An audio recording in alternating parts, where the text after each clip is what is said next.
Olá, está começando o FloripaCast, o podcast aqui da Câmara Municipal de Florianópolis. Eu sou a Camila e os nossos entrevistados de hoje, com muita honra, Silvinha Grando, irmã do ex-prefeito de Florianópolis, Sérgio Grando, e o jornalista, vou chamar de Azedo, que ele falou que é doce, mas eu posso chamar de Azedo. Luiz Carlos Azedo, que também é diretor da Fundação Astrogildo Pereira. Eles estão aqui hoje para falar sobre o lançamento do livro, né, Grando Presente, mas mais tarde, ali a partir das 16 horas, vai ter o lançamento, né, aqui na Câmara Municipal de Florianópolis, e também um grande expediente antes da sessão ordinária. Lembrando que a gente está ao vivo no canal do YouTube da Câmara, que é @CMF Canal Oficial. Agora, boa tarde. Boa tarde, Camila. Boa tarde. Boa tarde. Gente, sejam muito bem-vindos. Você já tinha vindo a Florianópolis? Já. Já conhecia? Já, mas eu vim a última vez há 30 anos.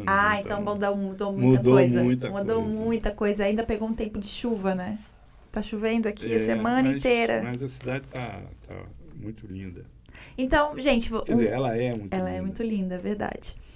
Um livro que foi lançado virtualmente em 2020, durante a pandemia, né? Grando Presente. E hoje vocês estão lançando ele presencialmente, digamos assim, aqui na Câmara Municipal, através do requerimento da vereadora Tânia Ramos. Vai ter um grande expediente antes da sessão ordinária. Eu queria que vocês falassem um pouquinho do processo desse livro, né? Como que surgiu a ideia e como que foi o processo. São 14 textos distintos de pessoas, sociólogos, intelectuais, pessoas que fizeram parte da vida do Grando, né? Queria que vocês falassem como que foi esse processo. Então, primeiro queremos agradecer o espaço aqui na Câmara, né? Essa casa nos acolher, para nós tem muito significado, porque o meu irmão foi vereador 2 mandatos, né? Ele contribuiu com essa cidade. E a gente não tinha outro lugar para lançar esse livro que não fosse primeiro aqui, né? A gente fez um lançamento virtual em 2021, por causa da pandemia, e agora chegou a vez do lançamento presencial. Na verdade, é mais do que o lançamento de um livro, né? A gente quer usar a tarde de hoje para confraternizar com as pessoas que fizeram parte dessa construção coletiva, né? A gente chama o governo do Grando, que foi de 1992 a 1993 a 1996, como uma construção coletiva, né? Uma frente popular. Então, hoje nós vamos reunir as pessoas que fizeram parte desse governo, os amigos, familiares, e também as pessoas que não viveram essa época e querem conhecer um pouco essa história. Esse livro, né, Grando Presente, que a gente agradece muito à Fundação Astrogildo Pereira por ter abraçado essa ideia, ele é uma construção coletiva. 14 pessoas fizeram parte desse livro. Só que o bonito dele foi que ele foi construído de uma maneira muito livre. A gente não sabia quem eram os outros autores. Né? Me ligaram, falaram, Silvinha, você escreve um capítulo sobre o Grando? Eu disse, tá, mas sobre o quê? Qual parte? Né? Grando político, Frente Popular, de esquerda, disso. Não, escreve o que você quiser. Então foi extremamente livre, muito. Assim. Você escreve o que... Não teve direcionamento, não teve tamanho, não teve tempo. Você escreve o que você quiser contar, a maneira que você quiser contar, e a gente vai fazer um livro, um registro histórico, porque a gente tem que registrar a história, né? E fique bem à vontade, tal. E eu escrevi e esqueci, porque levou um tempo, né? Foi toda uma construção. E, na verdade, a gente só foi ver a peça do livro uma semana antes dele ser lançado virtual. Então foi muito pouco tempo antes. E a gente eu só fui conhecer os outros autores quando o livro veio na minha mão. Eu não sabia quem eram os meus colegas. E como que foi quando você abriu, leu as histórias? Primeiro a gente chora muito, porque os textos todos são encharcados de emoções, né? Todos de crítica, porque a gente da esquerda se cobra muito de não ter feito a revolução em 4 anos. Mas também de muita felicidade, porque a gente fez a diferença, né? A gente teve uma questão que quase que é consenso, que naquela época não tinha reeleição, né? Não tinha, Florianópolis não tinha reeleição, não tinha número de eleitores para reeleição municipal. Então, foi um governo só, né? E a gente não conseguiu fazer a sucessão. Então, foi um trabalho que foi interrompido, foi ceifado, né? Mas que até hoje a gente colhe os frutos e a cidade está aí, né? E no lançamento virtual, a gente foi vendo os depoimentos das pessoas, a gente foi lendo E a convergência dos textos é incrível, assim, apesar de que ninguém combinou o que escrever, ninguém sabia quem era o seu colega, né? Todo o nosso reconhecimento aos organizadores do livro, né? Que foi a Elaine Otto, que está aqui conosco, aqui no estúdio também, o Francisco de Assis Medeiro e a minha cunhada Cleide Grando, que já faleceu, né? Desse livro, já 2 autores faleceram, a Cleide Grando e o Aldori Pinheiro, que era o cara do marketing, que andava pendurado com meu irmão para cima e para baixo, fez todas as campanhas do meu irmão, foi vítima do Covid, né, o Aldori, e ele faleceu, assim. Então, na verdade, a gente é um livro feito por 14 mãos e muitos corações. Que lindo. E como é que foi para a Fundação, a organização desse livro, aceitar a proposta?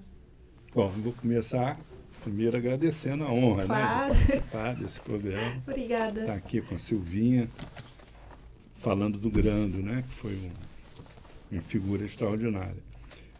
A Fundação Astrogildo Pereira, ela é mantida pelo Cidadania. Todos os partidos têm uma fundação, né? E a Fundação do Cidadania é o Astrogildo Pereira. Quem foi o Astrogildo Pereira? Foi o fundador do Partido Comunista Brasileiro. O que tem a ver o Partido Comunista com o Cidadania?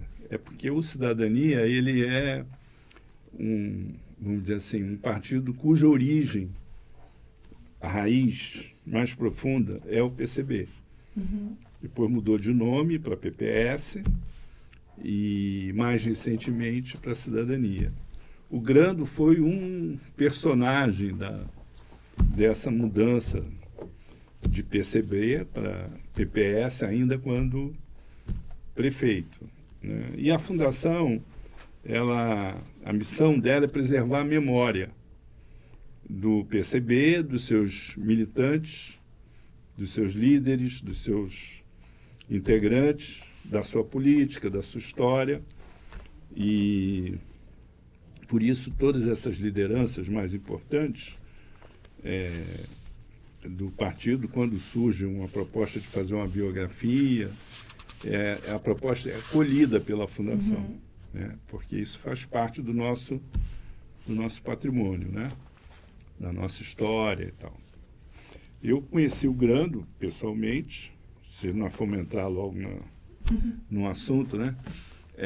Eu conheci o Grando quando eu era do Comitê Central do PCB e, inclusive, participei de uma reunião do Diretório Nacional aí, já do PPS, aqui em Florianópolis. Aliás, foi a última vez que nós nos vimos. Faz 30 anos que a gente não se vê.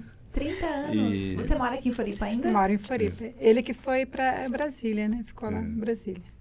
E eu, na época em que ele foi eleito, eu era diretor responsável da Voz da Unidade, que era o semanário político do PCB, o órgão central do PCB, como se dizia antigamente, né?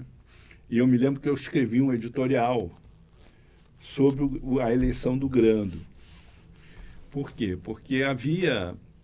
o PCB era um partido, quando ele vem para a legalidade, ele vem como um pequeno partido, Sim. por causa de todas as perseguições, as prisões, os sequestros, os assassinatos. Então, era um pequeno partido.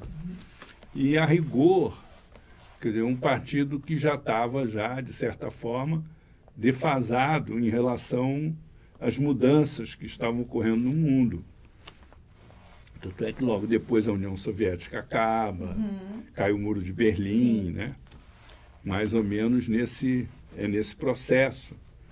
E então havia assim, um ceticismo muito grande com relação às possibilidades políticas do PCB. E a eleição do Grando foi a negação desse ceticismo, porque ele era um comunista conhecido, que tinha uma trajetória de comunista, que tinha assumido a legenda do partido. Tem outros personagens que eram comunistas à época. Mas não assumiram. E não assumiram, né? O VDQ mesmo. Foi um que ficou no MDB. Uma curiosidade que eu tenho, porque assim, ele se elegeu, ele ganhou ali em 92, né, com a sigla, usando o comunismo, né, no partido. E 92, uma história bem recente, tinha acabado de acabar o regime militar, todo esse medo que a população tinha de comunistas. Então, qual foi o diferencial do Grando para se eleger como um comunista em Florianópolis? A gente sabe que o sul do Brasil também é uma Há duas coisas que tem que se considerar, eu acho, né? Qual foi o diferencial que ele conseguiu? A primeira é a política do PCB. A política do PCB era uma política comprometida com a democracia. Muito comprometida com a democracia. Então, e era uma política ampla, de alianças. E nesse espectro da esquerda, que se articulou em torno da candidatura dele, ele era o nome de maior projeção eleitoral. Quer dizer, não foi uma coisa feita unilateralmente, né? Ele teve a acolhida daquelas forças todas que formaram a Frente Popular, porque ele era um nome com projeção eleitoral, por um lado, e, por outro lado, porque ele desejava, sinceramente, também que aquelas forças se unissem em torno da candidatura dele. Isso foi fundamental para o caráter, para a natureza do governo que ele fez em Florianópolis, que foi um governo revolucionário para a época. Sim, ao contrário do que a Silvinha aqui pensa, né, com relação a isso, se a gente comparar o que foi o governo do Grando com o que está acontecendo agora, você vai ver que era um governo revolucionário para a sua época. Muito. Né? O que a Silvinha pensa? Não, é porque eu brinquei que a esquerda, ela se cobra muito. A gente, né, esse mecanismo da crítica e da autocrítica é muito importante para você sempre, né, atualizar e ver a questão da correlação de forças. Então, a gente tem, como colocou a Azedo, um misto de felicidade, de prazer, de poder fazer uma gestão pública numa cidade. E, ao mesmo tempo, é uma cobrança de que a gente não conseguiu fazer a revolução. Mas é claro que, dentro do contexto histórico, a gente fez a revolução. O Grando ter sido um diferencial foi a materialização da escolha de vida dele, porque ele começou como professor. Sim. Né? Então, já naquela época, era uma profissão que já tinha uma dificuldade de reconhecimento e de valorização. Foi tão caro para ele essa questão que ele, com um grupo de colegas, criaram, né, a ALIS, que é a Associação dos Licenciados de Florianópolis, que é o embrião do SINT, do Sindicato hoje dos Trabalhadores em Educação. Então, eles criaram esse embrião, essa associação. Então, ali eles começaram a fazer um trabalho de sindicalismo, de conscientização da classe dos trabalhadores, da categoria dos trabalhadores da educação. Ele foi professor de primeiro, segundo grau, na escola, o IFSC, ali, né, no Instituto, na Escola Federal, um cursinho pré-vestibular. Então, ele ficou muito conhecido como professor Grando, porque onde ele ia, a defesa era dos professores. Da educação pública. Ele carregava essa pauta. Muito, educação pública, ensino de qualidade, valorização dos professores. Construíram a ALISC, que foi essa associação que depois virou o SINT. E então ele foi criando um trabalho como liderança estudantil também e foi se formando na cidade o nome dele. Então, quando ele concorreu ao pleito em 1988, com uma frente também, até o Luiz Viegas era o vice dele, né? Não foi vitorioso. E em 92 ele repetiu o processo, porque aí já estava mais maduro. Foi a segunda vez que... Foi. Ele era muito teimoso. Não, nós vamos ter um governo de esquerda. Quantos anos ele tinha, Silvinha? Nessa época, ele faleceu em 2016 com 66 anos. 66? Então, 30 anos atrás, ele tinha até quase 30 anos, ele era muito jovem, entendeu? Muito jovem. Então, assim, um pouco mais de 30 anos. Então, assim, 92 foi a consolidação desse trabalho que começou dele como professor. Então, a cidade conhecia ele, conhecia a seriedade dele, a intenção dele. Em 88 a gente não foi vitorioso, mas já todo mundo ficou, uma unidade de esquerda, uma frente de esquerda, isso não era tradição aqui também. Não, ele não é tradição, é isso que eu queria te falar, quando eu fiz aquela pergunta, né? Porque não era tradição aqui do sul do país, né? Tinha 40 anos. Tinha 40 anos. Não era não é tradição ainda, né? Aqui no sul, né? A gente frentes, geralmente a gente não tem... acho que foi o único prefeito, né? Foi o único prefeito de esquerda. Teve, né, em Florianópolis, na capital do Sul, acho que também Paraná e Curitiba e Porto Alegre também, não. Porto Alegre já tinha tido Olívio Dutra, né? Que eu trabalhei na gestão do Olívio Dutra também. E aí o Olívio Dutra entrou em 88 para 92. Inclusive ele foi a Porto Alegre, conversou com o Olívio Dutra muitas vezes e tal. E ele entrou em 92, entrou em 93, ficou até 96 e aí não tinha reeleição. Foi aquilo que a gente falou, aí não teve continuidade, né? A gente não conseguiu ser vitorioso nesse pleito de 96. Então, esse início de intervenção dele na cidade, contribuindo como professor, foi o que trabalhou o nome dele na própria gestão, na própria eleição da vitória da Frente Popular, né? Sim. Eu me interesso, assim, porque naquela época também eu era muito pequena, eu deveria ter uns 3, 4 anos, e eu não lembro muito, mas quando eu li bastante coisa sobre ele, quando eu vi que ia ter esse grande expediente, que ia ser lançado o livro aqui na Câmara Municipal, todo o legado que ele deixou também, né, e carregando o PCB, né, tipo, eu achei, assim, corajoso, e achei um diferencial, assim, querendo ou não, para a realidade da ilha, né. Eu falei... na época, quando eu escrevi esse editorial, eu vou até procurar na coleção, eu me lembro que ele era o exemplo de que o sonho era possível. Exato. De que o sonho era possível, porque havia um estigma de que um comunista nunca poderia ganhar uma eleição majoritária, teria sempre que ser minoria, oposição. E ele foi a negação disso. Mas o que eu queria destacar é outra coisa, é a natureza do governo dele. Por quê? Porque ele foi um governo muito avançado para a época. Se você pegar o legado dele em termos ambientais, em termos de saneamento, em termos educacionais, em termos de saúde pública, você vai ver que ele deixou um legado que, de certa maneira, se reflete hoje muito na qualidade de vida da população de Florianópolis. Sim. Por quê? Porque nenhum gestor poderia desfazer essas realizações. Foram coisas, assim, substantivas, que foram incorporadas à vida da cidade. Então, nenhum gestor poderia se desfazer disso. Se você pegar as preocupações dele com a questão ambiental, por exemplo, que é uma coisa que veio da aliança com o Partido Verde, é preciso destacar isso. Quer dizer, o Partido Verde, né, teve uma influência, como os demais partidos tiveram na gestão dele.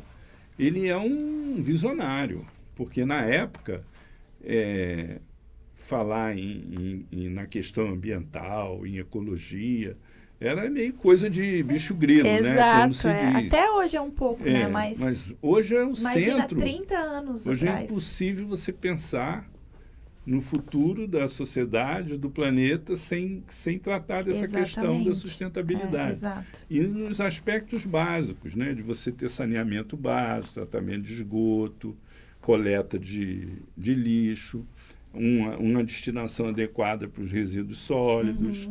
Quer dizer, uma série de coisas que as pessoas não davam importância na época. E que, de certa maneira, hoje estão no centro de qualquer administração. Qualquer prefeito, é fundamental, né, para sobreviver e conseguir se reeleger, tem que realizar esse tipo de política. Quer dizer, é um legado que ficou para a cidade, que, de certa maneira, veio a contribuir muito para que Florianópolis hoje seja o que ela é. Em termos de qualidade de vida, porque já no mandato dele, Florianópolis foi considerada a melhor capital para se viver. Já naquela época? Já naquela época, no mandato dele. Então é importante que o Azedo está falando que foi o Grando que criou a Floran. Florianópolis não tinha uma fundação de meio ambiente, não tinha uma secretaria de meio ambiente. Então, uma primeira coisa que ele fez foi criar uma fundação para tratar desse tema. Afinal de contas, a gente tem uma ambientação natural aqui que tem que ser preservada. Com certeza, né? A gente mora numa ilha. Exatamente, a questão do meio ambiente aqui, naquela época, não tinha todo esse olhar que se tem hoje, mas já havia o olhar da depredação. Então, a Floran veio, né, junto como esse órgão fiscalizador. Exatamente. Um trabalho que ele continuou depois, né? Como deputado e tal. Exato. Ele fez o registro de vários parques, de várias reservas. Ele também participou muito nesse tema das questões das águas, né? Ele foi no Encontro Mundial das Águas. Ele participou... Sempre foi muito o campo que ele trabalhou mais, o meio ambiente. E o Grando sempre quis ser político? Vocês já vieram de família política? Sempre foram envolvidos com política? Olha, a gente sempre fala assim que a gente tem que saber de onde a gente veio para saber onde a gente quer chegar, Sim. né? Então, assim, a história da minha família, que é a parte do capítulo que eu... A parte do meu capítulo pega um pouco a história da minha família. Porque quando eu fui convidada para escrever, eu não sabia o que eu ia escrever. Eu vou escrever um pouco da minha família, porque se tu vai entender a história da minha família, vai entender como é natural essa questão de lutar por justiça social. Porque é impossível tu não lutar por justiça social, pela questão da igualdade, da acessibilidade, de questões universais, ser um gestor público voltado mesmo para o público, se tu não tem essa raiz que vem da tua família, né? A gente nós somos de descendência italiana, né? Nós nascemos numa colônia de italianos, vivíamos numa aqui colônia de italianos. Não, no Rio Grande do Sul, né? E meu pai foi agricultor, né, campesino e pequeno agricultor, o que passa nesse país até hoje, né, os pequenos agricultores são vítimas, né, do agronegócio, da expulsão das terras, da mecanização do campo. Então, a gente perdeu, né, essa parte do trabalho da lavoura e tal, e meu pai teve que trabalhar em outros serviços, junto com abrir estradas. Meu pai veio abrir estradas do Rio Grande do Sul até aqui Santa Catarina, com Marigó, né, trabalhando junto com os operários. Ele era o mestre de obras, a minha mãe junto também, a gente tudo espalhado, nós éramos 5 filhos. E nisso tudo, como disse o Azedo, a gente criou num ambiente onde tinha muitos anarquistas. Né? A migração italiana, ela tem na sua característica essa questão anarquista, né? A minha iniciação foi anarquista mesmo também, antes de eu me tornar comunista. Mas também. os teus pais, eles eram anarquistas sem saber que estavam sendo anarquistas? Ou eles eram? Assim, ou meu eles avô tinham essa organização política? Não, é que também não podia, nós éramos imigrantes, era tudo meio clandestino, né? Então, assim, meu avô tinha uma casa muito grande, acho que a questão que a gente mais destaca na cultura italiana, o meu avô tinha uma casa que era uma hospedaria.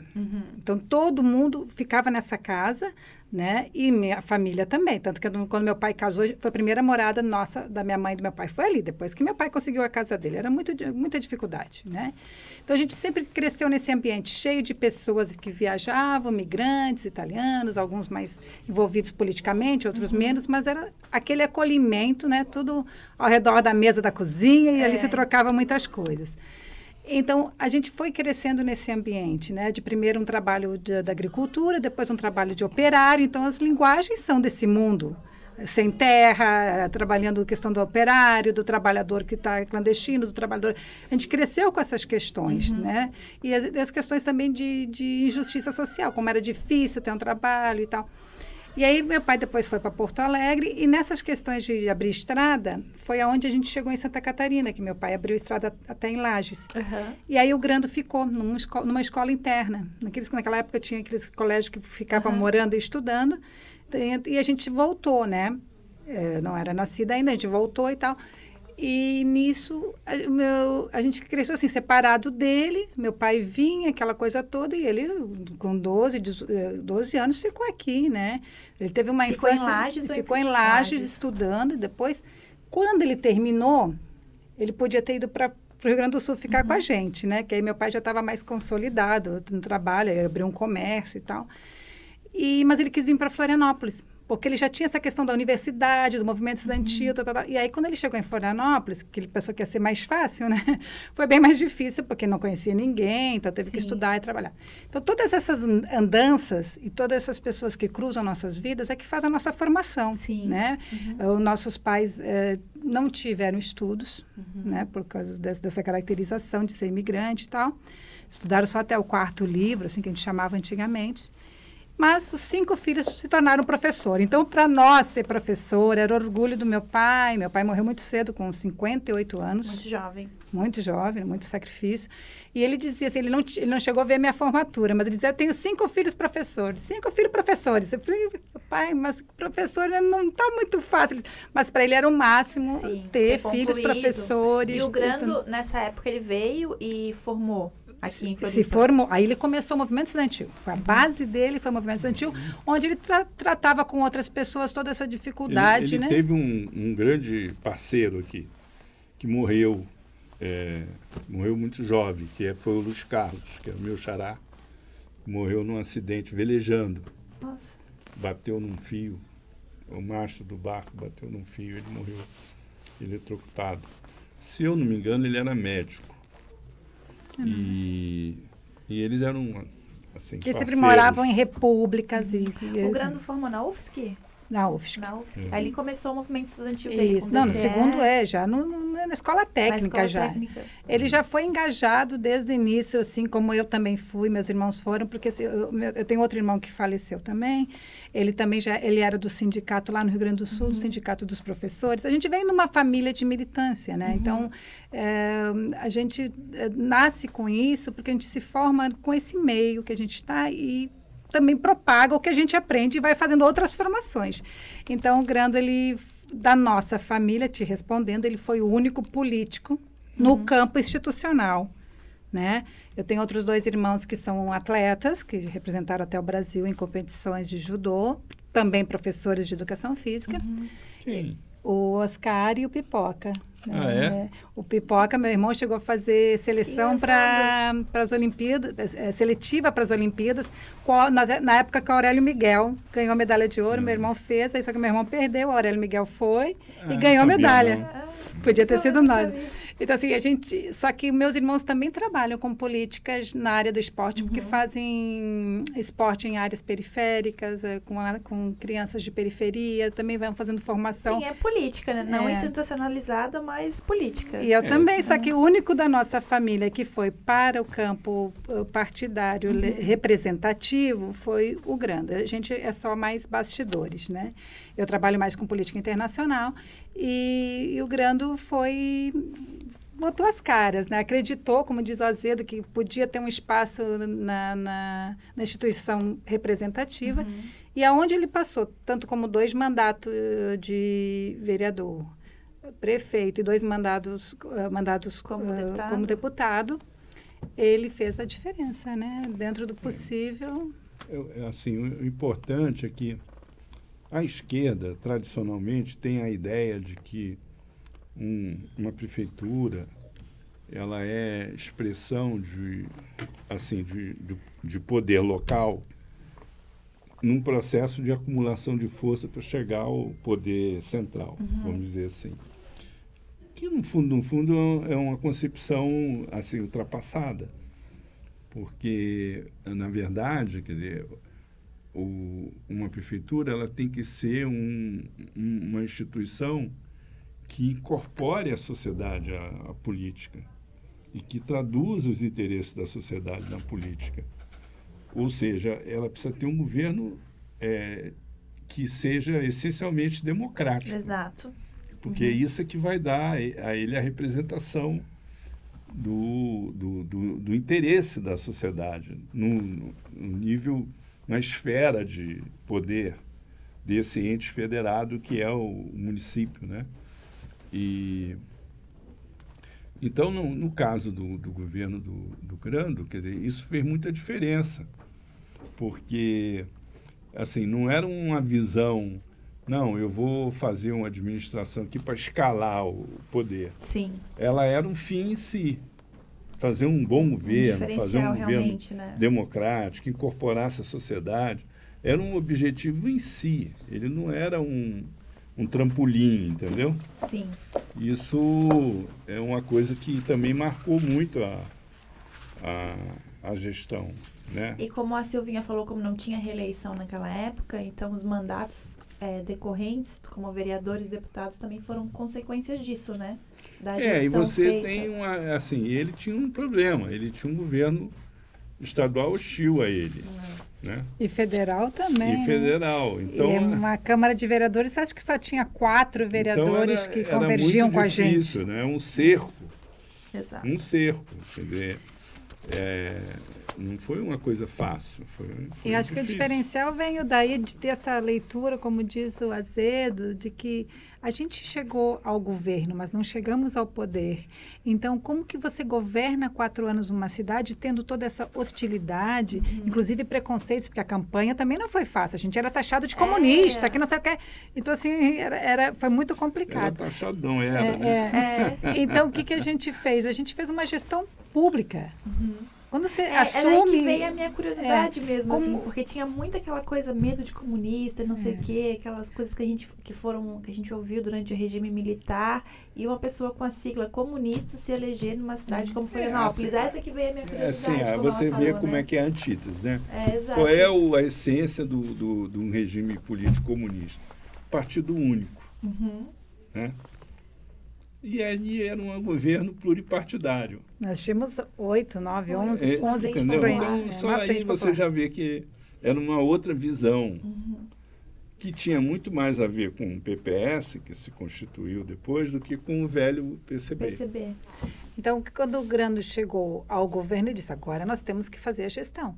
Então, o que ele organizou com esse time todo, né? Quem vai ser o protagonista dessa história? É o povo. Claro. Quando você cria canais para passar esse acesso do povo participar do governo, você se assenta, você cria um arrimo. Né? Então, o povo era o nosso arrimo. A gente começou a fazer planejamento, orçamento participativo. Você trabalhou na... A gente fazia... eu trabalhei, depois eu vou explicar. A gente começou a fazer reuniões nos bairros, discussões de orçamento participativo nos bairros. A gente explicava o quanto tinha de verba, como que poderia ser usada essa verba. As pessoas decidiam as prioridades das obras e isso ia pressionando a Câmara. A imprensa nos acompanhava, porque no início, o paradoxo, a imprensa ficou nos filmando direto para dizer, eles vão fracassar no primeiro ano. Foi aí onde que a gente conseguiu toda uma publicização até, né? Apesar dos boicotes e tal, a gente conseguiu ter uma divulgação do nosso trabalho e a comunidade... ela estava com sede de participar, porque a gente recém tinha saído de uma ditadura. Então, todo mundo queria participar, todo mundo queria falar. E tu imagina um governo que te dá um acesso, né? A gente teve um governo anterior, que foi do Andrino, do MDB, que também abriu um pouco, né? Então, a gente alargou, né, as coisas, mais esse espaço. E o orçamento participativo, ele criou toda essa legalidade da participação popular, não só de elaboração, mas de cobrança de questões. Né? Então, a gente conseguiu governar com a cidade e para a cidade. E isso foi muito legal, porque ele conseguiu quebrar essas dificuldades que tinha, porque tinha todo esse anseio de fazer a diferença, de dar certo, de escutar as pessoas, de poder discutir, ver o que era prioridade, o que não era. As pessoas se sentindo ouvidas logo depois de sair de um regime totalitário. E o SUS também recém tinha nascido. O SUS tinha nascido em 88, começou a ter sua regulamentação em 90, 92. E aí aqui a gente trabalhou muito a questão da saúde pública. Muito acesso à saúde, o programa de saúde da família, a gente fomos os primeiros a implantar, nós, Joinville, Blumenau, em Santa Catarina foi muito devagar, a gente conseguiu implantar, a gente fez toda essa discussão da acessibilidade do SUS mesmo na prática, né? E aí eu fiz o concurso, te respondendo, que você perguntou se eu trabalhei, eu fiz o concurso em 94 e eu consegui ser chamada, né? Eu fiz concurso para socióloga, naquela época a Secretaria de Saúde era a Secretaria de Saúde e Desenvolvimento Social. Eles precisavam de sociólogos, aí fizeram um concurso para sociólogos, depois desmembrou, né? Na verdade, era a Secretaria de Saúde e Desenvolvimento Social e o Grando botou ainda mais um apêndice, habitação, que não tinha nem Secretaria de Habitação aqui. Ninguém discutia periferia, ninguém discutia favela, ninguém discutia morro, não existia, né? Depois se desmembrou, virou tudo outras secretarias. E aí, em 95, eu fui chamada, eu consegui pegar o último ano do governo dele, né? Como funcionária pública, né? Mas antes eu já estava acompanhando, porque eu já estava aqui fazendo especialização em Sociologia Política na Federal e eu ia metendo os bedelhos, eu ia lá nas reuniões, a gente brigava muito, porque meu irmão, como diz o Azedo, ele era muito tranquilo, ele discutia muito. Todas as terças-feiras, nós tínhamos reunião de colegiado. Pensa um governo que se reúne todas as terças-feiras de manhã com todo o secretariado. todas as terças-feiras. Então, a gente se metia muito, dava opinião, e às vezes... E ele era muito moderado. Eu sempre fui muito mais radical, assim, né? Ele dava uma segurada ali. E ele conseguiu, acho que, fazer uma gestão pública voltada para o público, né? Com essa segurança que diz o Azedo, quando você consegue implementar questões públicas, como política de governo mesmo, né? De Estado, não de partido, ninguém mais tira. Exato. A gente está chegando ao fim, a gente até passou um pouquinho do tempo. Olha. Eu sei, 30 minutos ele falou, bastante coisa. Eu falei, quando o assunto rende, às vezes é pouco tempo, né? Mas estão convidados a voltar. As portas estão abertas no nosso FloripaCast. Se quiserem voltar a falar mais sobre história, o vereador Afrânio, que na época foi o vice do Grando, teve aqui e contou algumas histórias. Eu fiquei assim, não sabia disso. Que ele falou que teve... ônibus no morro, e o primeiro passageiro foi o Lula, eu não sabia. Foi. Então, assim, tem várias histórias, assim, nos bastidores que... Ele cuidou da acessibilidade ao morro. Isso. Ele deu visibilidade, né? Visibilidade. Quando você falou ali da habitação, que ninguém falava, também no governo do Grando foi trazido isso. Então, tem bastante coisas assim. Eu ainda não li o livro. Então, o livro ele registra um pouco, mas ele registra o olhar, assim... mais pessoal das pessoas das façanhas, das façanhas do governo do Grando, que foi um governo coletivo, de construção coletiva, mas também um olhar muito carinhoso de ver como foi audacioso, né, esse governo, e como a gente conseguiu fazer diferença. Imagina que na Fundação Franklin Cascais, a gente teve o Salim Miguel, né? Então, assim, a gente conseguiu botar pessoas que trabalhavam na cidade, em lugares dentro do nosso governo. Nosso governo teve pessoas assim que a gente impactou muito por causa de que havia uma convergência de compromisso, de interesse pelo que é público. Sim. Né? Esse olhar do que é público foi o que norteou a gestão do meu irmão, porque o governo ele tem que ser público nesse sentido, e a gestão tem que ser pública. Aí, claro, tudo é decorrência, porque se tu tem esse olhar, o povo é protagonista e a gestão é pública, vai dar uma linha de ação na cidade, né? E a gente tentou, com isso, registrar um pouco dessa história para as pessoas não esquecerem também, né? Perfeito. Vocês querem deixar algum recado, alguma coisa? A gente tem agora às 16 horas, que eu estou confundido com 14, mas às 16, pessoal.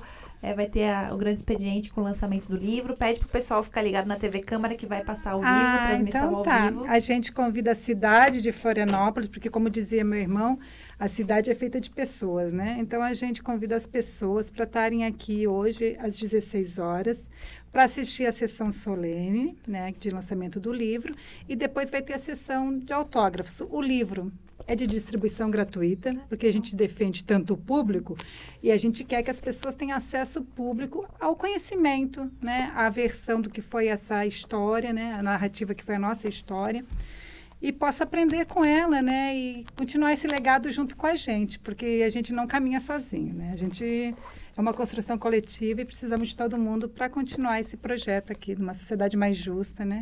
Igualitária, acessível. E esperamos todos vocês, então, hoje às 16 horas. Perfeito. Quer falar alguma coisa? Não, só agradecer a oportunidade. Para mim, falar do Grando aqui é uma honra, né? Como eu já disse. É uma pessoa com quem eu convivi muito mais na direção do partido, né? Nacionalmente, do que aqui, né? Porque nessa época, eu morava em São Paulo. Então... Mas eu me recordo muito assim, do impacto, da repercussão que teve a eleição dele e a importância que o governo dele teve, inclusive, para outros prefeitos depois. Sim. Como foi o caso legal, do Luciano, lá em Vitória.